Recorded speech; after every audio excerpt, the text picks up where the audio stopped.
Olá, eu sou o Matheus Pastic, caracterizador e visagista, mas a partir deste momento também serei o apresentador do podcast Atrás da Cena. Podcast que vai trazer o mundo do entretenimento de um jeito que você nunca viu. E esse primeiro episódio, essa primeira temporada, nós vamos estar entrevistando atores e atrizes do Brasil e de Portugal. E a ideia é tentar mostrar um pouquinho a cultura desses dois países, tentar mostrar o que acontece atrás da cena desses dois países e fazer com que eles fiquem ainda mais próximos, ainda mais juntinhos. E é com muita honra que, diretamente de Lisboa, neste dia tão especial, a estreia do Atrás da Cena, eu recebo como convidada uma das artistas mais conhecidas, queridas e talentosas de Portugal. A estreia dela como atriz foi aos 15, 16 anos, mas a vontade de aparecer em cena se manifestou bem antes, quando aos 10 anos ela se juntou com amigos da escola e gravou uma fita para o casting de uma série de aventura. Rosto frequente na TV, 2 vezes indicada como melhor atriz no teatro, ela também já dobrou ou dublou, como se diz no Brasil, 9 personagens no cinema. Seja em papéis leves ou densos, cômicos ou dramáticos, ela diverte, emociona e faz refletir. Conosco, aqui hoje, no primeiro episódio do Atrás da Cena, a atriz portuguesa e também apresentadora, Ana Guiomar. Maravilhosa! Obrigado. Olha, eu vou-te dizer uma coisa, Matheus, duas coisas. Visagista, eu não sei o que é, nós cá não usamos, vais ter que me explicar. E outra coisa, agencias-me. É porque assim, não há melhor pessoa a vender, é espetacular. Nunca tinham feito uma introdução tão incrível. Sério? Acho que vou adotar para pôr no meu CV. Maravilha, depois eu vou te mandar por mensagem então. Ó, para começar esse nosso encontro, que é nosso primeiro episódio, eu já quero começar, Ana, brindando, porque aqui a gente já começa e a ti também, pela coragem e pela vontade. Isso que eu ia perguntar, a que você quer brindar? A ti. A mim? Olha, sim. que não vou brindar a ti para que corra bem. Pronto. Maravilha, meu amor. Se não correr mal, não sou responsável. Que delicinha. Então é isso, gente. Ó, Ana, você sabe que eu sou caracterizador, né? Você falou aí do visagista, que você falou, essa expressão não se usa aqui em Portugal. Mas é isso, o visagismo é quando você é um caracterizador, mas às vezes ele é muito aplicado em teatro. Muita gente usa o visagismo porque é uma técnica. É uma técnica de um holandês que foi para o Brasil e desenvolveu isso, e isso ficou muito comum. Então, eu me intitulo como caracterizador e visagista, e minha carreira inteira eu sempre estive ali por detrás da cena, né? E aí, essa foi a minha ideia, de mostrar tudo o que acontece. Foram mais de 20 anos trabalhando ali atrás da cena, fazendo cabelos, maquiagens. Então, eu falei, não, eu preciso montar um podcast, um programa, um videocast, na verdade, né? Que apresente tudo isso que acontece por trás da cena, que eu acho que as pessoas não sabem, não têm muita noção, né? E aí eu queria te perguntar, se você se recorda, qual foi a primeira vez que você entrou dentro de um camarim? Olha, eu com camarim não tenho essa memória, mas tenho essa memória com 2 espaços, e são 2 espaços muito importantes para mim, que é, eu fiz uma audição no Teatro Aberto, teatro onde trabalhei continuamente durante 11 anos, e onde estou agora em cena, curiosamente, e eu fui fazer a própria audição no cenário de uma peça que eu já tinha visto. Olha. Então, eu tinha aí 18, 19 anos, e eu lembro-me, era uma peça de muito sucesso em Portugal, era o Sr. Pontila e o seu criado Mati, feita pelo Miguel Guilherme, ótimo e maravilhoso ator, Miguel Guilherme e o Sérgio Praia. E eu lembro-me de ter ido ver a peça foi um estrondo, um sucesso, e eu fiquei impressionada com o cenário, e aí eu vou fazer a audição, e eu de repente, quando se acende a luz, parecia coisa mesmo de filme, sabes? Sim. Quando se acende a luz, eu estou em cima do cenário, e pensei, eu já vi isto como espectador. Eu estou em cima, isto é real. E foi muito marcante para mim essa audição, a audição onde eu depois fiquei muito tempo a trabalhar nesse teatro onde estou agora, e tenho outra memória incrível, que é, quando fui fazer uma visita de estudo, ainda não sonhava ser atriz, não pensava em nada disso, quando fui fazer uma visita de estudo ao Teatro Nacional Dona Maria II... Quantos anos você tinha, você lembra?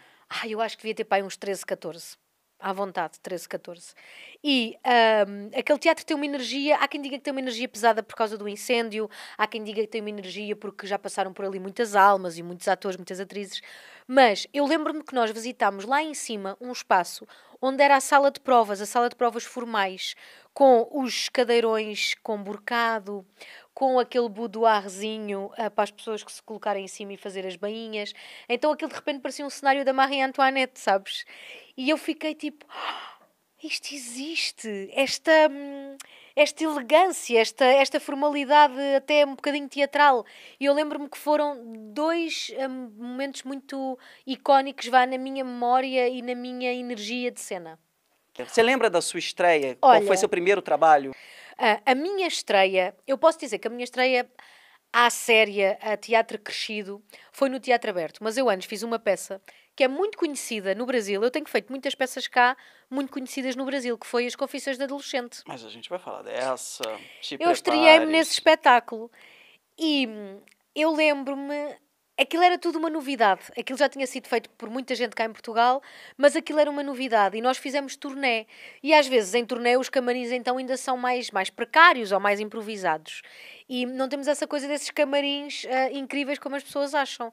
Mas lembro-me da minha estreia. Nós estávamos uma pilha de nervos. Foi muito engraçado. Tínhamos uma responsabilidade muito grande porque às tantas já tínhamos uma referência brasileira muito forte e muito pesada. E eu queria saber de você, como é que foi fazer esse espetáculo? Foi como diz aqui em Portugal, foi fixe? Foi muito fixe, foi muito legal. Então, eu acho que esse espetáculo, numa altura em que nós éramos todas adolescentes de verdade, e eu penso que o espetáculo, o primeiro elenco, ou o segundo, eu acho que ainda fizeram uma vez ou duas com a Mel Lisboa, porque a Margarida Villanova, a Joana Solnado, as pessoas que na altura faziam, tinham uma ligação com ela, e a Mel Lisboa trabalhou há algum tempo cá em Lisboa, portanto eu acredito que tenha sido o primeiro ou o segundo elenco. Esse espetáculo, numa altura em que não havia redes sociais, tu como adolescente de repente tens identificação, tens alguém a ouvir-te, tens aquilo tudo ali em palco e ao vivo. Eu acho que para quem via, para quem assistia, devia ser incrível. Para mim, fazer foi um bocadinho sem... Foi incrível e foi sem freio. E às tantas tínhamos uns palavrões e dizíamos, ai que horror, palavrões em cena. Ai, eu vou fazer isto. E tínhamos aquela vergonha adolescente.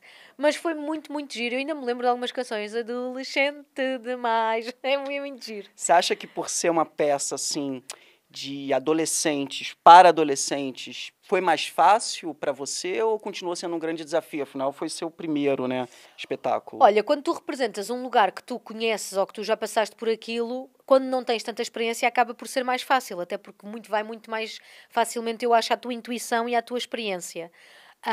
Mas eu não tinha noção nenhuma. Eu acho que se fizesse hoje, iria querer responsabilizar-me mais, porque estamos a falar para um público muito difícil, não é? A fase do crescimento, da identificação, sim, da mensagem clara. E eu, por acaso, acho que faz muita falta esse espetáculo agora. Acho que podia ser um espetáculo bom de se fazer agora, obviamente adaptado aos tempos de agora, porque o texto teria que ser mexido, mas os problemas dos adolescentes hoje em dia, eu acredito não, tenho quase a certeza que são exatamente os mesmos de que estão escritos. Era só uma pequena adaptação, mas eu acho que seria muito pertinente fazê-lo agora, outra vez. Bem, mas olha, não foi seu primeiro trabalho esse, né? Não foi seu primeiro trabalho. Eu queria falar sobre seu primeiro trabalho aqui na televisão, que também foi um trabalho muito marcante, que foi eu posso chamar de novela, Morangos com Açúcar? O Morangos com Açúcar é uma novela, começou, né? Olha lá, temos aí umas imagens. Verdade. Meu Deus. Você estava na segunda montagem de Morangos com Açúcar, eu estava na primeira montagem de verão, porque tinha série escolar, verão. Tal como a Malhação, eu acho. Série escolar, verão. Série escolar, verão. E eu fiz um verão, iria ficar só para o verão, e depois é que segui para a série escolar. E depois estive lá quase 3 anos. Vocês sabiam que Morangos com Açúcar havia sido uma inspiração de Malhação, uma obra que deu muito certo da TV Globo? Eu era fã da Malhação. Sim. Eu amava a Malhação. Os galãs da Malhação. Os gatos da Malhação. Portanto, eu lembro-me bastante bem de ver e ficar fascinada. E depois, quando estreou Os Morangos com Açúcar, na minha altura só vi um bocadinho, porque depois entrei logo, mas claro que sim, claro que sabíamos que era uma inspiração. Como é que foi esse sucesso dessa personagem Marta, né, que foi seu primeiro trabalho? Ela era uma jovem forte, decidida, não é isso? Ela tinha essa postura também muito... Vivia muito intensamente, as paixões, as desilusões, não é isso? Era uma adolescente. Era uma adolescente, né? Era uma adolescente em bicos de pés, aos gritos o tempo todo para ser ouvida, como qualquer adolescente, ou não tenho tanta experiência assim, mas eu acho que foi um desafio, foi muito giro, porque nós entrávamos, sabes, ainda não havia aquela máquina dos morangos com açúcar, então tu entravas e tu não sabias o que é que aquilo ia dar. Sabias que era uma novela, ou uma série, como queiramos chamar, mas tu não sabias o que é que ia sair dali, se ias ser ator, se não ias ser ator, se de repente vinha a revolução e tinhas marcas ou parcerias, ou o que fosse na altura. Era um mundo completamente novo e nós entregámos-nos àquilo a sério. E eu acho que foram tempos incríveis. Eu costumo dizer que foi o meu conservatório e a minha faculdade. E acho que não correu mal. E você lembra nessa época, Ana, como que foi o processo de caracterização para construir essa personagem? Porque eu acredito que tenha sido a primeira vez ali que você estivesse construindo uma personagem, né? Como é que foi cortar o cabelo? Teve tudo isso? Olha, eu nunca tive problemas com a minha imagem. Nem de cortar o cabelo, nem de colocar extensões, nem de rapar. Eu já tive o cabelo todas as formas. E nunca fui daquelas pessoas que eu sei que às vezes na adolescência acontece muito que é: vou cortar 30 centímetros de cabelo. Choram. Ou 10 centímetros, ou 5 centímetros, ou 2 dedos. Choram. E eu estava muito preparada para isso. Até porque eu sou filha de maquilhadora. Sim, sim. A minha mãe era maquilhadora, portanto, eu já vinha assim um bocadinho contagiada de casa. E a sua mãe era uma maquiadora do entretenimento, né? A minha mãe televisão. passou um bocadinho por todo o lado. Teve fixa num canal, depois fazia entretenimento, mais ou menos. Era freelancer, não é? Um bocadinho aquilo que vai aparecendo para fazer. E nunca tive esses problemas. Lembro-me que não se usava tanta maquilhagem como às vezes se usa agora, pelo menos a minha personagem não usava. Eu acho que a simplicidade do guarda-roupa, da maquilhagem, é o sucesso para ser uma série tão intemporal como é, e os miúdos de hoje em dia vão ver as nossas temporadas. Quer dizer que alguma coisa está certa, ou seja, ainda há identificação, há qualquer coisa naquela simplicidade que de facto resulta. Sim, sim. E não me lembro. Às vezes ficava assim um bocadinho envergonhada quando ela vestia assim coisas mais arrojadas. Sei lá, hoje em dia é tudo um arrojo, não é? Mas naquela altura não era. Um crop top já era uma coisa mais... Sim. Ou uma saia mais curta, ou já andavas assim de maneira diferente, do género, olha, estou gira. Era diferente, mas não se compara com hoje em dia. Você acha que era no figurino que conseguia ali realçar um pouco essa intensidade da sim, Marta, né? Isso aparecia ali. Maquiagem, acredito que era uma maquiagem mais muito sóbria, mas né? haviam muito personagens com caracterizações mais fortes. Até hoje, as pessoas ainda te param na rua para falar da Marta? Completamente. Não, completamente. É uma novela super intemporal, porque dá no Panda Bigs, dá novamente na TV e Ficção. É uma loucura. Eu às vezes vejo miúdos de 5, 6 anos e eu não percebo. Eu penso assim, bem, mas eles veem as novelas que eu faço hoje em dia. Que loucura. E não, depois percebo que é dos Morangos com Açúcar. De um modo geral, você realmente é muito assediada, assim, pelos fãs. Eu vou te dizer que, assim, eu tô aqui em Portugal há pouco tempo, né? Já fiz, acho que é o meu 5º trabalho aqui. E com você, Ana, foi uma das poucas atrizes que eu vi realmente sendo assediada, assim, na rua, né? Eu vi... Quando você aparece, as pessoas... Sim, também tivemos os trabalhos que fizemos, o último não, mas não, o último também. Fizemos muita coisa em meios mais pequenos e é normal porque não têm tanto acesso. Sim. Só quando vão lá filmar alguma coisa, ou de férias, ou por aí. Mas sabes que eu acho que esse fenómeno acontece por 2 razões. Primeiro porque as pessoas me conhecem de muito pequenina e acompanharam o meu crescimento, ou seja, há uma certa familiaridade, não sei, ou empatia, o que queiramos chamar, e depois porque eu neste momento estou no ar com um projeto que foi um sucesso. A seguir aos Morangos com Açúcar, eu acho que foi um fenómeno igual, que é o Festa é Festa, não é? Sim, sim. Portanto, as pessoas adoram aquele projeto, as pessoas adoram aquela personagem e aqueles personagens todos. Portanto, eu acho que qualquer pessoa, neste momento, que estivesse naquele projeto, eu acho que ia acabar por acontecer ser muito assediado. Vamos lá, falar um pouquinho do Festa é Festa, que está no ar e temos imagens. Roubei imagens, tá? Se a imagem da nossa figurinista, Marta iria, Sim. inclusive, ó, um beijo para Marta, super talentosa. Marta, inclusive, né, para a gente falar um pouquinho dela, ela acompanha o teu, ela tá com você há vários trabalhos, né? Ela foi sua figurinista no, se eu não me engano, me corrija se eu estiver errado. Ela também fez Morangos com Açúcar com você. Olha, ela Não foi? fez, eu não me lembro se como figurinista, ainda se como assistente ou direção do guarda-roupa, não me lembro. Eu conheço a Marta há muitos anos, a Marta conhece-me há muitos anos, a Marta conhece a minha mãe, portanto é uma pessoa também de casa e a figurinista em que a Marta se transformou, no ritmo que nós trabalhamos de ficção e com os orçamentos que nós trabalhamos e com as exigências, eu acho que a Marta no Festa é Festa fez um trabalho genial. Porque, imagina, esta minha personagem era tão disparatada que ela fazia. Isto foi um jantar temático em que ela acha que era a senhora do chocolate, podemos dizer Ferrero Rocher. Aqui é ela normal, ali é a Aida Cruzeiro. Ela me falou assim, exatamente, ela contou. Portanto, esta personagem gostava assim de umas temáticas e eu acho isso muito giro. Sim, sim. E olha, Ana, o Festa é Festa, ele ficou esse tempo todo e porque ele fez muito sucesso. Muito. Mas eu, inclusive, hoje, falando com a Marta, que a gente está fazendo um trabalho, ela me contou que a caracterização era uma brincadeira, vocês praticamente tinham a oportunidade de fazer tudo. Eu nem, olha, a quantidade de fotos, gente, era tanta para colocar que nem deu. Depois aí vocês agora vão estar assistindo aí um monte de fotos que estão passando, que são as fotos todas de figurinos e caracterizações que a Ana teve dentro do Festa é Festa, né? Como é que era o nome da sua personagem no Festa é Festa? Aida. Exatamente. A Aida é a sua personagem no Festa é Festa, né? E ela tinha pro dia a dia, você acha que ela tinha alguma caracterização específica? É assim, a ideia na altura era tentar envelhecer-me um bocadinho ou dar mais peso no rosto, porque nós começou por serem três casais amigos e andávamos todos na faixa etária dos 40. Eu não, eu tenho 36, era preciso que eu ficasse um bocadinho mais velha. Então, nós colocámos pestanas, que vocês falam... Cílios. Exatamente. Para baixar um bocadinho o olhar, tons castanhos mais escuros, exatamente para acompanhar a baixar o olhar, um batom vermelho, mas não um vermelho vivo, por acaso ali no Cruzeiro tenho, mas são férias. Ou seja, a ideia era tornar-me um bocadinho mais pesada.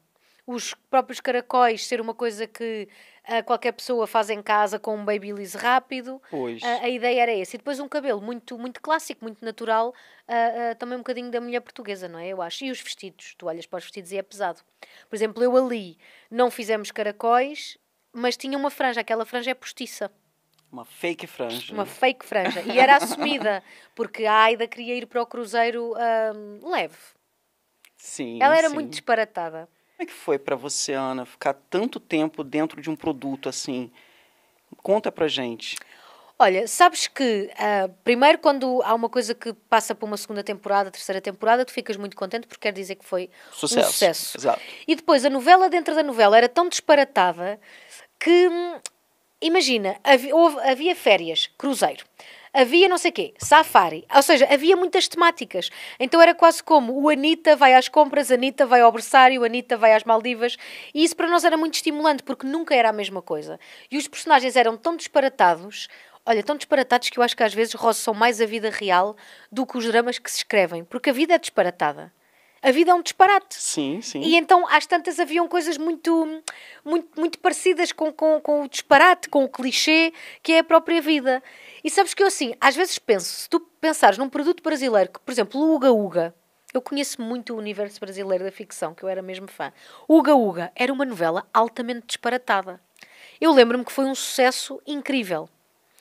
O Cravo e a Rosa era também um bocadinho as personagens assim meio disparatadas. Sim.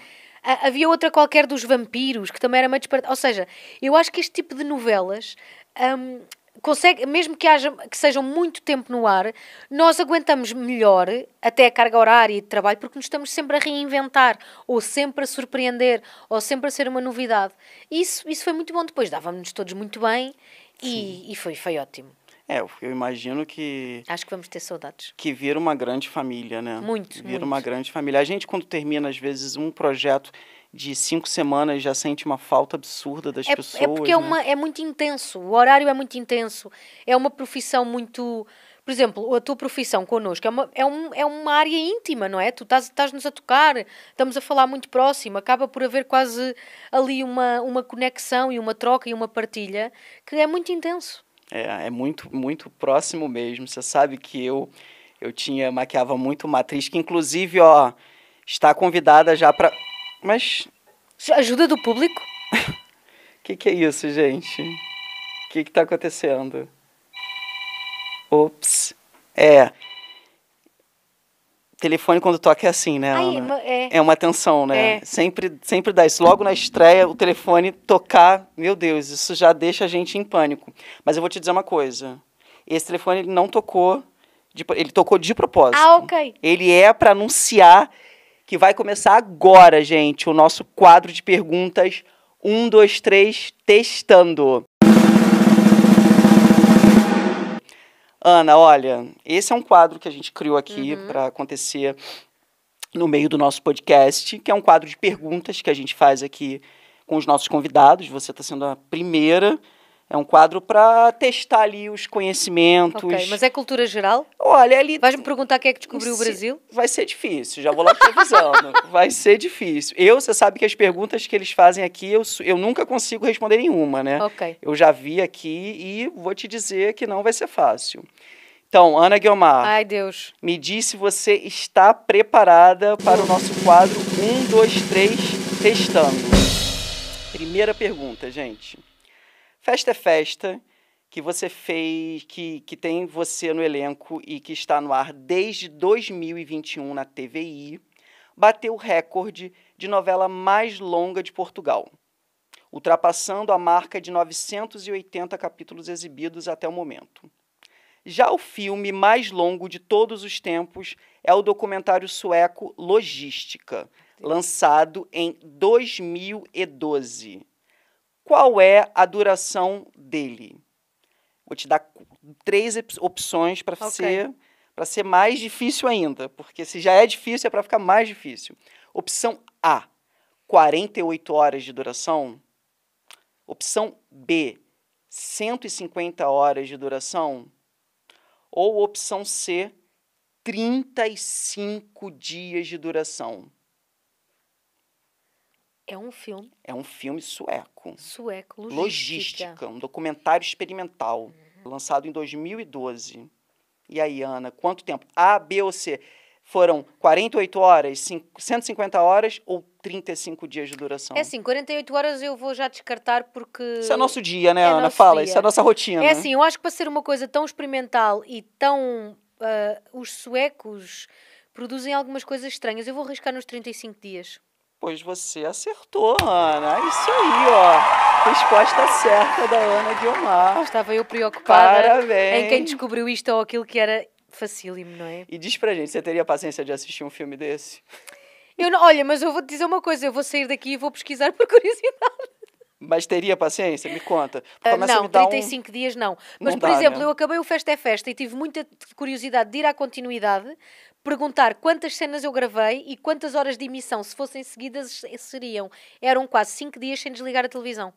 Em loop. Minutos. Direto. 33 mil e tal cenas. Meu Deus. Vamos lá, Ana. Pergunta número 2.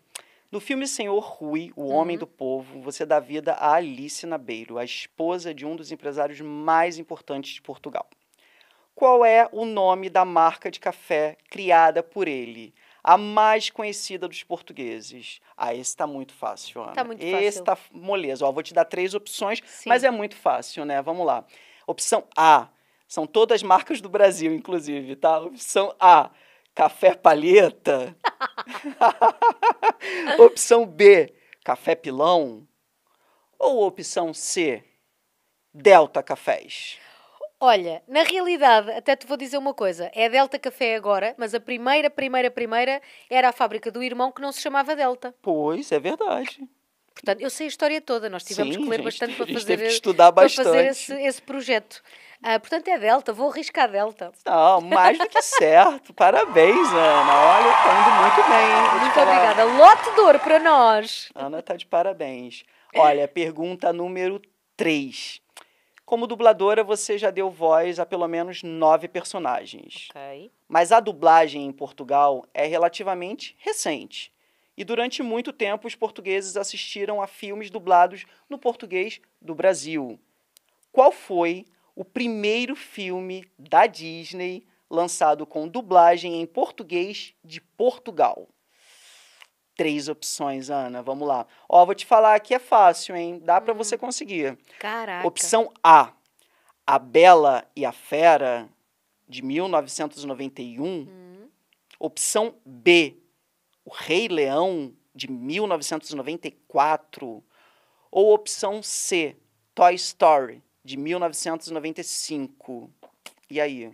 Então, eu lembro-me de querer ver o Rei Leão ao cinema e estava completamente esgotado o tempo todo, portanto eu vou arriscar no Rei Leão porque devia ser uma novidade.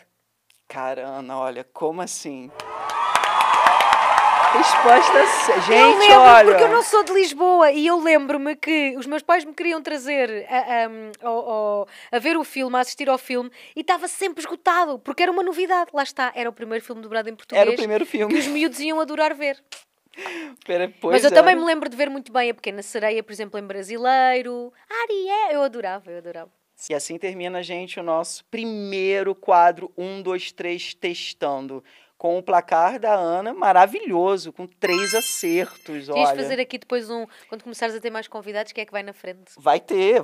E olha, você já começou liderando, né? O que você achou do quadro, Ana? Ai, achei médio, gostei. Gostei, isso é verdade. Então, para você que está aí em casa e também quiser mandar perguntas aí para o nosso teste 1, 2, 3 testando, gente, é só entrar em contato aí com as nossas redes sociais e mandar a sua perguntinha, que eu garanto que a gente vai fazer e vai colocar os devidos créditos, tá? Então, foi esse o nosso quadro. Agora, Ana, eu vou mudar um pouquinho de assunto, avançando um pouco no tempo, né, nesse bate-papo que nós estamos tendo aqui, que está mostrando aí, apresentando os seus principais personagens e um pouquinho da sua história, não só aqui em Portugal, que você também é muito conhecida, mas para o Brasil, né? Eu tenho uma coisa no Brasil que é muito engraçada e que me acontece muitas vezes, que posso-te contar, Claro, que é, aqui eu pode fiz uma tudo. série em Portugal que se chama Desliga a Televisão. E a série é uma sátira a uma data de programas de televisão que existem. E eu tenho um quadro, um sketch, em que eu estou num programa daqueles de ganhar dinheiro, tipo Quem Quer Ser Milionário, e a personagem é muito crua. Então às tantas aquilo parece mesmo uma pessoa real. Sou eu que faço. É pessoa real, é que disparate que eu estou para aqui a dizer, mas pronto, não parece uma personagem, parece mesmo um concorrente de um concurso.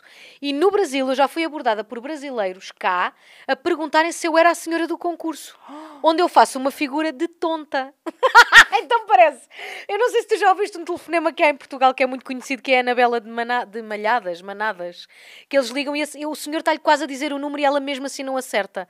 Pronto, é essa pessoa. E então as pessoas vêm ter comigo assim: oh, você é a do programa. Já com pena, né? E eu fico assim. Então o programa é. A pergunta era como é que se chamam os habitantes da Lua? E eu acho que respondi alunos. E não há habitantes na Lua. E então eu tenho imensos brasileiros, imensos, a meterem-se comigo a achar que eu sou a senhora do concurso. Que maravilha. Porque ficou viral no TikTok, pronto, eu tenho um bocadinho esta... Eu acho que os meus irmãos às vezes estão comigo, já aconteceu 2 vezes, e dizem, olha, estão a achar que tu és a senhora... E eu... Sabe? Mas um personagem que eu quero falar foi uma novela que você fez também aqui em Portugal, chamada Dancing Days. Novela de 2012 e 2013. A gente tem até uma imagem aí da sua personagem, né? Meu Deus. Sônia Moura. Tá bem diferente, né, Ana? Olha, esta personagem começou com muita excitação da minha parte e acabou... Eu já não podia ver as lentes de contacto. Portanto, foi a primeira vez que você usou? Lentes de contacto verdes e aquilo às tantas, com as luzes de estúdio, a gravares todos os dias, o teu olho seca, não é? A tua seca e era horrível. Já eram lágrimas artificiais, já era tudo e mais alguma coisa. Eu pensava, eu quero tirar estas lentes. Mas esta personagem era muito gira. Você sabe, Ana, que Dancing Days no Brasil foi uma novela que marcou, né? Ela foi uma novela de Gilberto Braga, né? Um mestre da teledramaturgia que deixa aí saudades para todos nós. E marcou muito, né? E aqui em Portugal, você acha que ela também teve essa repercussão? Muito, muito, muito, muito. É assim, nós temos uma indústria muito mais pequena do que no Brasil, não é? Mas foi uma novela que, na altura, foi um ponto de viragem, eu acho que na SIC, e era produzida pela SP Televisão, muito bem produzida. Foi uma novela onde tínhamos o shopping. O shopping era praticamente real, mas todo construído em estúdio, com as lojas todas em 360, ou seja, que nós podíamos quase andar ali, não vou dizer sem marcação, mas estávamos um bocadinho mais à vontade para estar no fundo, para preencher espaços, e isso foi muito giro. Foi um bocadinho diferenciador e pioneiro nesse sentido. E eu acho que as pessoas se lembram bastante desta novela. A minha personagem era muito engraçada, porque o sonho dela era pôr a peito de silicone. E então ela a meio vai fazer a operação. Eu obviamente, pronto, eu não me queixo do que tenho, mas nunca coloquei. Então, às tantas nós tínhamos meias, tínhamos tudo para fazer aquilo. Ela colocou ela ela na novela colocou. E como é que foi? Porque isso, Foi isso muito deve ter sido divertido, muito interessante. porque andava Foi uma prótese assim. que... Como é que era esse peito? Era assim, começámos... Foi Marta que fez? Não. Foi a Eu acho que não foi a caracterização. Marta, eu penso que foi a Dora Luís. Nós começámos a testar tudo com palhaçada, não é? Meias, cuecas, camisola, tudo para crescer. Depois foi feito como deve ser, até encontrarmos um tamanho confortável. Eu penso que foi feito quase como se faz as barrigas de grávida, com aquele material meio silicone, meio espuma, por aí. E foi muito divertido, porque às tantas era mesmo engraçado. E eu acho que as pessoas que colocam nos primeiros tempos, é estranho, não é? O teu comportamento é diferente e foi muito divertido. A sua personagem, eu estava ali vendo, ela na versão original, ela não existia. Isso que eu queria saber, você chegou a assistir a versão original? Como é que é também fazer um remake e ao mesmo tempo fazer um remake de uma personagem que é nova, né? Como é que é isso? Olha, nós cá já fizemos alguns remakes, na realidade, até de coisas portuguesas, nós adoramos isso, pronto, é uma coisa que se faz regularmente. A personagem não existindo, a mim descansou-me um bocadinho mais, porque não havia qualquer referência, a marca Dancing Days era uma marca forte, era uma marca boa, mas eu lembro-me de nós assistirmos a alguns episódios, porque havia muito essa referência e havia muito aquela coisa de é preciso que fique bem feito, é preciso que se cumpram alguns requisitos. Portanto, nós assistimos a alguns episódios. E a Sônia de Dancing Days, ela era muito extrovertida, né? Muito. Adorava sair à noite. Eu costumo dizer que não é extrovertida. O sonho dela era ser concorrente de Big Brother mesmo. Ela queria ser reality. Para chegar nessa personagem, o que vocês fizeram ali? Ali você teve que colocar as lentes, né? Sim, e eram assumidamente falsas, porque era uma pessoa que gostava de tudo o que era pintou os cabelos, não foi de isso? ruivo. Foi a primeira vez que você passou assim por uma não mudança? Não me lembro, mas acredito que não, porque eu já tinha feito algumas séries de época e aí tive que fazer coisas mesmo diferentes. Mas esta personagem chegava chegando, ela já chegava, se tiver que tropeçar para ser notada, ela tropeçava, ela era ótima para concorrente de reality show. Era a Sónia, pronto, não... Não vou dizer me recordo, porque eu nem me recordo tanto do Dancing Days do Brasil, mas assim, o que eu sei é que virou uma febre, assim, as pessoas copiavam os looks, as pessoas copiavam os cortes, se tivesse uma personagem de lente, mesmo que proposital ou com cabelo pintado, isso virava uma febre. Mas eu acho que isso hoje em dia também acontece, acho que está um bocadinho mais atenuado, porque nas redes sociais há influencers e há pessoas de tendência que nós também temos, e nós acabamos por consumir, quer queiramos, quer não, acabamos por comprar às vezes por impulso e porque estamos a ser muito minados porque nos estão a influenciar. Mas, por exemplo, a minha mãe, na altura em que passava uma novela na Globo, que era a Jade, não sei se te lembras como é que se chamava a novela, não é? Caminho das Índias, a Jade, com aquela maquilhagem preta. Já trabalhava na Globo nessa cheia época. de henna, uma loucura. A minha mãe estava a maquilhar concursos e as pessoas pediam aquela maquilhagem. Imagina. Que era uma coisa completamente louca, porque às tantas era só uma senhora a responder a perguntas com uma maquilhagem de Jade. Sim. E as pessoas eram muito influenciadas por tudo o que consumiam na televisão. É verdade. A gente sabe que as novelas atuais, os trabalhos atuais, eles acabam influenciando. Mas também tem os trabalhos de época que a gente faz que... Eu amo. Ama, Eu amo os looks, eu amo os cabelos, eu amo. Conta pra gente, assim, dos trabalhos de época que você fez, qual que você acha que foi, assim, o que te marcou mais? Olha, eu fiz muitos trabalhos de época muito giros. Fiz A Noite do Fim do Mundo, fiz A Vida Privada do Salazar, fiz o Conta-me Como Foi. Depois, também gostei muito de fazer o Senhor Rui. Eu acho que a imagem era muito bonita, porque a Dona Alice era uma figura muito querida daquela família e daquela terra, e era uma coisa muito bem cuidada, não é? Era uma época de... Era A uma... gente tem imagens Cá está, era aí. uma imagem elegante, os É. cabelos, e eu gosto de época. Eu acho que a minha cara não fica mal. Esse personagem é a Alice, né? Que é Uhum. você vive a Alice, que foi a namorada e depois Eu acho que foi esposa, a única primeira e única do Rui. É. do Senhor Rui. Como é que foi essa experiência, Ana, de fazer esse filme? Olha, foi muito bom, porque eu estava a fazer o Festa é Festa há muito tempo e precisava também de me ouvir noutro tom e de experimentar outras coisas. Eu acho que, curiosamente, quando nós fazemos coisas de época, a caracterização e o guarda-roupa nos ajudam. Eu não quero dizer metade, mas eu acho que até um bocadinho mais de metade, 60, 70%.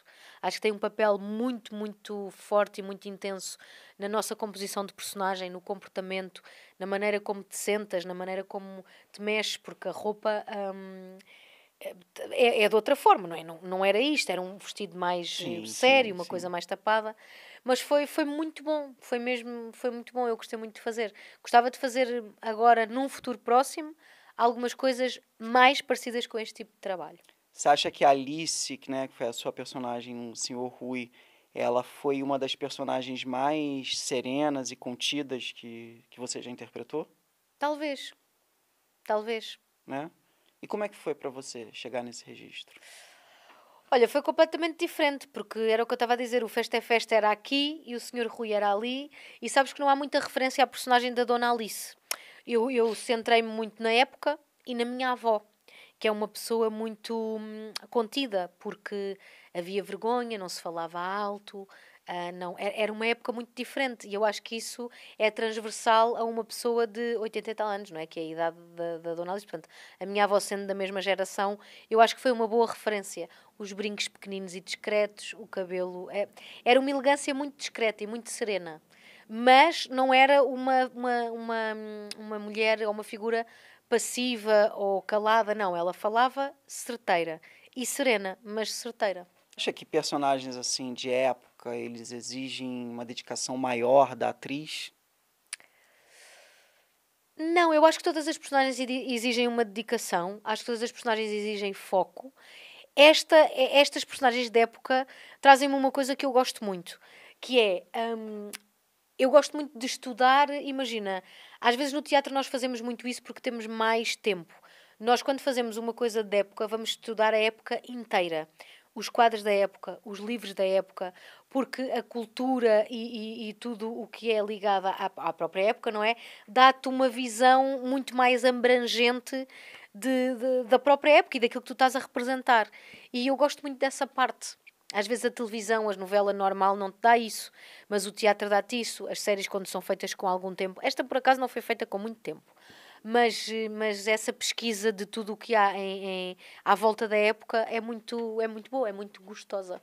Quando você chega no Senhor Rui, né, você acha que você já chega com a personagem pronta ou você acredita que o processo ali de caracterização, figurino, ele te ajudou a Completamente. chegar nesse lugar? Completamente. Eu penso muito sobre as minhas personagens. Não sou aquela atriz que está sempre a passar texto, ou a decorar, eu quero estar decorada e metódica, ou sempre a fazer da mesma maneira, ou a dizer 20 vezes a mesma frase para ver como é que resulta. Eu não sou isso, a não ser que me desafiem para o processo ser esse. Eu gosto muito de pensar nas personagens em silêncio. E gosto muito de visualizá-las de cima. Um dos sítios onde eu mais penso e onde eu mais... Posso usar a palavra criar, mas não é bem. Se calhar componho. É no carro, enquanto conduzo. Olha, Eu penso imenso sobre as personagens. Vou imensas vezes sem música ou sem qualquer som e penso muito sobre as personagens. Esta foi muito bom porque o caminho até lá era longo. Nós tínhamos 3 horas de viagem até Campo Maior. verdade. Ou seja, foi um sítio quase de ritual de Lisboa e ela vai chegando. Essa serenidade eu acho que a encontrei também no caminho. E depois chegava lá e vocês caracterizavam-me e foi uma composição inteira. E sim, eu acho mesmo que a caracterização e o figurino Lembrando que é a muito 60% da composição. caracterização do Senhor Rui é de Rita Souza, né? Os cabelos fui eu que fui o responsável, o figurino de Marta Iria. E ali na parte da caracterização, você sentiu uma diferença da maquiagem e o cabelo da televisão para maquiagem e o cabelo do cinema? Você acha que muda o registro? Olha, eu acho que nesta série muda o registro completamente porque é uma coisa de De época, tem que ser época. muito mais neutro. E mesmo o cabelo que trabalhado, eu lembro-me sempre de vocês estarem a conversar e eu ouvia muita vez enquanto estavas a pôr-me os ganchos, não é? Os Dizias... grampos, Os gente, grampos, os grampos. Gigita! Eu não me esqueço. Sem propaganda, sem Sem propaganda, mas eu não me mas é esqueço essa disso, eu mesmo, não me é. esqueço disso. Eu lembro-me de vocês dizerem muitas vezes arrumado, mas como se fosse ela a fazer. Arrumado, mas como se fosse a pessoa a fazer. Eu lembro muito da primeira vez que a gente se conheceu, assim, nos testes de imagem. Já foi logo para fazer logo os testes dos cabelos de época e eu adorei. Eu achei você uma energia super maravilhosa. Logo em seguida eu já comecei a querer saber mais coisas a respeito, porque como eu estava vindo de outro país, eu ficava meio, caramba, a gente... por um lado é bom e por outro lado também não é, sabe, Ana? A gente, às vezes... É bom que a gente não conhece muito dos artistas local aqui de Portugal, então a gente chega sem saber mais ou menos quem eles são, mas por outro lado também é bom saber, porque quando eu descobri assim, a sua história toda, eu falei, caramba, eu tô do lado de uma atriz maravilhosa. Obrigada. Não, e é um elogio Mas sabes que rasgado isso mesmo. para nós também é giro, quer com a equipa, quer que até com atores brasileiros. Nós conhecíamos a novela, não é? O produto que nos chegava. Mas só agora com as redes sociais é que tu conheces a outra pessoa. Às vezes pensas, bem, eu sigo esta pessoa... Meu Deus, olha, a Vera Waltz, é assim que se pronuncia? Sim. Ela tem uma conta de Instagram maravilhosa. Ela é maravilhosa. Maravilhosa, de uma artista de criação, de pensamento, eventos de pensamento, criação. Ela exprime-se naquelas fotografias. Eu fico vidrada no Vera é Instagram maravilhosa. dela. E eu, Vera é maravilhosa. eu via nas personagens, ou seja, eu não a conhecia muito. E é giro, porque tu começas a seguir artistas brasileiros e começas a seguir a própria equipa. Ou um tag no Instagram, ou um cabelo que tu gostaste e foste ver. E é muito giro essa descoberta, porque é de facto um produto que nos chega cá diariamente, ou seja, faz parte do nosso dia-a-dia. E com as redes sociais e com esta troca, eu acho que tu às vezes não te lembras que há um oceano de distância e que é outro sítio. Então é isso, realmente, para a gente finalizar aqui o nosso bate-papo com o senhor Rui, foi uma obra belíssima. Foi incrível. Foi lindíssimo. Quem não assistiu, procure, porque realmente vale a pena. É Amazon Prime, não é? Olha, eu não sei te É dizer. Amazon Prime. Amazon. Mas a galera pode procurar aí, É. senhor Rui, que vai achar, de Vale muito Leonel a pena. Vieira. Como é que foi trabalhar com o Leonel? Olha, foi a primeira vez? Foi a primeira vez que eu trabalhei com o Lionel. Já tínhamos tido assim várias ameaças, mas assim foi a primeira vez. Eu gostei muito. Eu acho que o Lionel tem uma coisa muito boa que trabalha muito pela intuição. A intuição dele, eu acho que eu não estou aqui a falar com pouca experiência que tenho. Fiz só 2 projetos com ele. Acho que normalmente está certo. Ele quando chega sabe muito bem o que quer e dirige-nos muito bem e dá-nos segurança. Eu acho que é bom. Eu acho que é muito bom. É um dos maiores diretores aqui, realizador, que se chama aqui em Ele Portugal, tem feito gente. muita coisa também no Brasil. Tem. Ele fez Animal lá, que foi muito legal. E vocês fizeram também um outro filme, não sei se é possível dar um mini Eu acho que spoiler pra gente. Já saiu cartaz, um né? cartaz, não é? Sim. Acho que sim. Pátio da Saudade, tá, gente? Foi um filme muito legal, muito divertido, rapidinho, um filme divertido um filme de fazer, leve, né? Um filme que vem, vem numa trilogia, não é? Porque já tinham feito outros 3 do mesmo trilogia, 3, como é óbvio. Já tinham feito outros 3 do mesmo género. E é um filme leve, é um filme de amigos, foi muito bom. Um outro assunto que me chamou muita atenção foram o seu trabalho em cima das dublagens, né? Que aqui em Portugal se chama dobragens. Dobragens, é isso?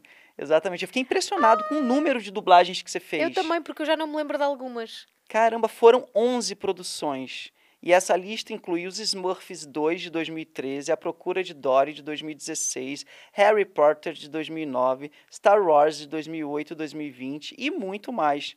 Ana, haja voz para tanta personagem. Eu acho isto mesmo giro. Você sabe que a gente fazendo uma enquetezinha nas redes sociais para saber sobre o que a gente iria conversar e tal, as pessoas falaram muito sobre as dublagens. Isso foi um assunto que Uau! foi muito Sabes que essa perguntado. série do Star Wars foi uma série que ainda dura. Eu, entretanto, saí porque tu tens que estar tens que estar muito disponível e eu depois com filmagens e gravações não estava. E essa série dura imenso tempo. É a Guerra dos Clones e é uma loucura. Eu tinha mesmo pessoas a virem me abordar por causa da voz. Eu fazia a Ahsoka Tano, acho que é assim que se pronuncia, mas essa série do Star Wars foi assim uma loucura. Qual que é pra gente, conta pra gente qual que é o maior desafio ali, a maior dificuldade do trabalho de um dublador? Olha, quando é animação, as vozes quando nos chegam, já nos chegam com as bocas todas, não é? Do original. Ou seja, quem deu a voz original tem um trabalho muito mais divertido do que nós. Alguns filmes são mais difíceis do que outros. Por exemplo, eu tenho 2 filmes que para mim foram muito difíceis. Foi o Paddington, porque eu dublava a Nicole Kidman e era uma figura real, enquanto os outros eram o ursinho Paddington é animação, ou seja, era mais fácil do que encaixares a dublagem na boca real. E fiz outro, que era o Alvin e os Esquilos. E eu fazia uma esquilete. E elas falavam, era depressa, não era? Era tipo... Olha, e quando tu tens que acelerar, tu tens que falar mais devagar. Para quando aceleram não ficar só uma coisa que não se percebe. Eu falo um bocadinho rápido. Por acaso é uma coisa que eu acho que me vão dizer que eu falo rápido. Mas, então era... Por exemplo, ela tinha que dizer, queres um café? Era... Queres um café? Porque depois fazia, queres um café? Era uma coisa assim, tipo, acelerada. E esse filme foi muito difícil para mim, porque era mesmo outra coisa. E primeiro que tu consigas pôr essa métrica e esse ritmo na tua cabeça, eu acho que foram, assim, os mais difíceis. Paddington e o Alvin e os Esquilos. E me conta uma coisa, Ana, de curiosidade mesmo, porque eu realmente não sei. Como é que funciona? É dirigido? Tem um diretor ali que É. acompanha É tudo? dirigido, a boca tem que bater certo ao segundo, o diretor está lá para cortar. É edição quase no mesmo tempo. É super dirigido. E existem técnicas assim que os dubladores eles utilizam para conseguir criar vozes diferentes? Olha, eu creio que sim, mas eu nunca tive assim grande. Eu tenho uma dicção que eu acho que se percebe bem. Tive aulas de voz e de canto durante muito tempo, que a minha mãe me obrigou, porque disse que se então queres ser atriz, vamos fazer minimamente bem. E o teatro também te dá isso, não é? Faz-te trabalhar de outra forma. Mas eu acredito que sim. Às vezes, por exemplo, quando é uma coisa com mais uma pergunta, tu não podes bater o P para não. Tem que ser mais leve. Às vezes com os S também para se perceber bem. Por exemplo, para se perceber bem é uma coisa que foneticamente pode ser difícil. Essas técnicazinhas. Mas sim, mas temos sempre diretor e está-nos sempre a ajudar. Você já falou aí do seu personagem, mas eu quero saber qual foi o personagem mais divertido que você dublou. Mais divertido. Olha, eu gosto muito desta Mavis, do Hotel Transilvânia, que entretanto já para aí... Exato, já há 3 filmes. E é muito giro. Há o primeiro, o segundo e o terceiro, acho eu. Você muda as vozes? Você consegue, por exemplo, memorizar essa é desse? Acredito que sim. Como é que é Não, isso? porque olha, Ou é a sua voz mesmo, só trabalhada? eu tenho feito, por exemplo, a Mavis era assim mais. A Mavis era assim a responsável da família, então ela era a mãe do pai, a mãe do marido, então é aquela muito responsável e que fala mais assim. Tu, nananana. A Vexy era mazinha. A Destiny era uma tonta. Eu adorava porque ela era meio tonta. E depois tinha a outra que falava baleiês. É muito divertido. Olha, Ana, realmente imagino que deve ser muito, muito É. divertido. Ó, Agora está-me a dar saudades, que eu já não faço isto há algum tempo. agora eu queria falar, Ana, da sua peça, né, que você está em cartaz agora. Conta um pouquinho pra gente, tem imagens aí, não tem, da peça, o Heisenberg. Heisenberg, o princípio da incerteza, né? Sua personagem, ela é uma mulher de 38 anos que trabalha numa escola, né? Encontra-se casualmente com um homem e aí eles vivem ali ela pede desculpa por ter se confundido. Conta um pouquinho aí pra gente dessa personagem que tá em cartaz Está em agora, né? cartaz, está a correr muito bem, é uma peça espetacular, incrível. Ela trabalha numa escola, mas ela também tem ali um bocadinho, ela é mentirosa compulsiva e é uma alma completamente solitária que se encontra com outra alma solitária e que dá isto. E que esta teoria do Heisenberg, o princípio da incerteza, não é? Que é uma teoria comprovada, é muito engraçada esta analogia com a relação destes dois personagens. São duas pessoas meio que solitárias, né? Muito Tem solitárias. isso, né? Tem essa... Muito solitárias, muito fechadas em si própria, com muitas questões, porque muito habituados, eu acho, que a viver sozinhos e a fazer a sua própria fantasia. E foi muito bom. Quando recebi este texto, esta peça foi completamente inesperada, eu não era para fazer, fui fazer uma substituição. E foi, eu pensei, ai, não me apetece nada fazer teatro e novela, isto vai ser uma loucura. E eu, quando recebi o texto, e uma coisa curiosa, eu fui pesquisar e esta peça foi um sucesso no Brasil. No Brasil, Bárbara Paz e Everaldo Pontes. É, a Bárbara Paz, eu tenho uma relação com ela sem nos conhecermos muito particular, porque eu tenho feito cá tudo o que a Bárbara faz lá, por pura coincidência. Olha... Ela fez a Vênus, lá chama-se Vênus de Peles, cá chama-se Vênus de Vison, foi ela.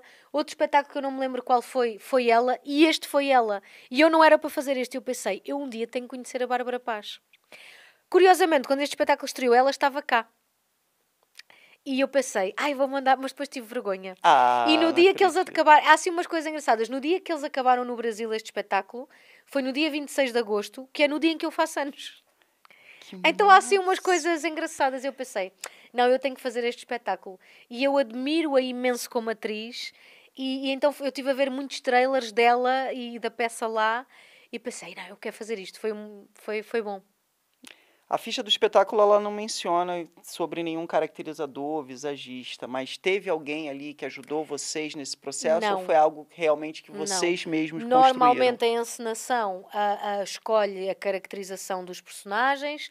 A roupa foi uma coisa que nós fomos testando, sendo que esta roupa é completamente... Havia uma coisa muito importante de se diferenciar.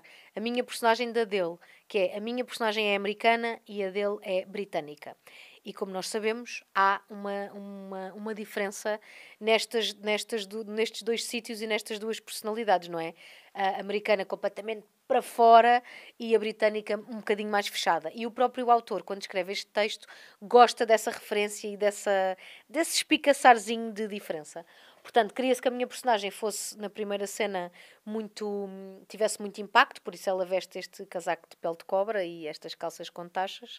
Mas depois a caracterização, a maquilhagem é normalíssima, é quase como se não tivesse, tirando o batom vermelho, que foi uma coisa que a encenação fez questão. É, ficou muito bonito.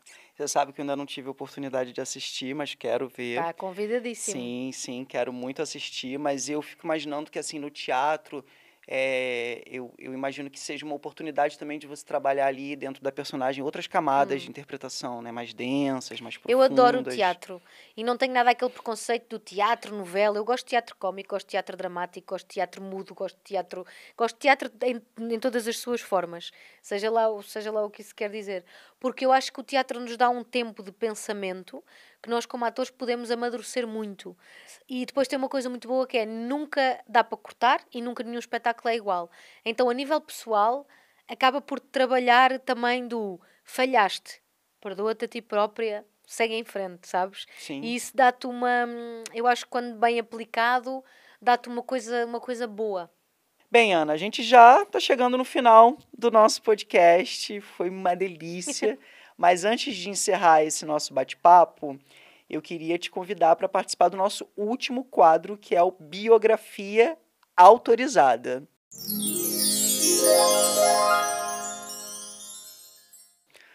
Esse quadro é o seguinte, Ana, esse quadro eu queria que você deixasse para a gente, para o nosso público de casa, uma mensagem de algo que tenha acontecido com você atrás da cena, que tenha sido muito importante e que você deixa ali na sua biografia autorizada, algo que você revela para todo mundo. O que te marcou atrás da cena? Ai, meu Deus. Estás a falar de histórias de camarim? Sei. Alguma coisa que tenha te marcado ali atrás, que você tenha vivido e que aquilo você carrega na sua vida. Sei lá, eu vou sempre para aquelas histórias mais de energias, mas não tenho. Mas, por exemplo, eu no Teatro Aberto já tive um espetáculo em que fazia o espetáculo, uma parte do espetáculo num trampolim, a saltar, e eu rompi o corno do menisco durante o espetáculo. E eu fiz o resto do espetáculo sentada.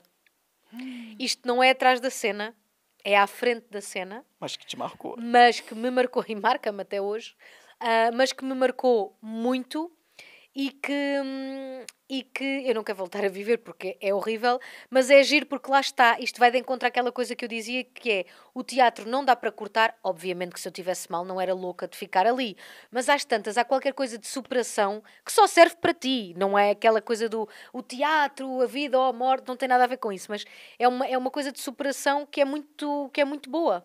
E que te dá confiança e segurança em ti próprio. Portanto, são aquelas cenas que eu acho que marcam.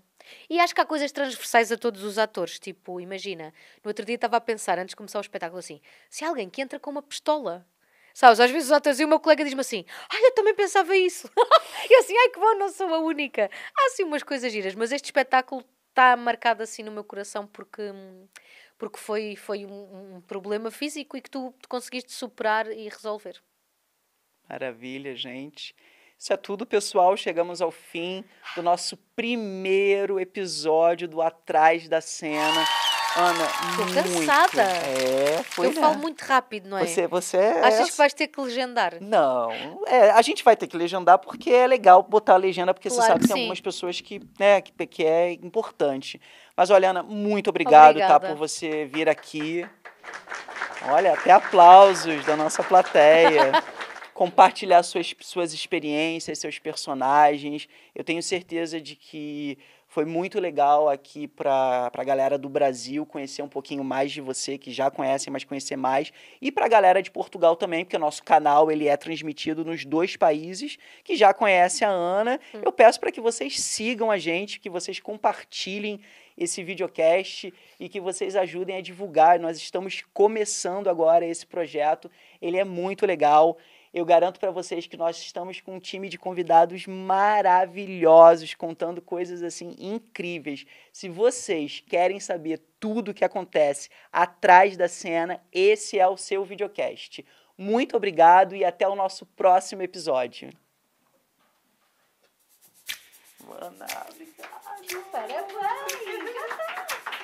Ai, meu Deus do céu, né? Obrigado, amiga. Obrigado. Claro,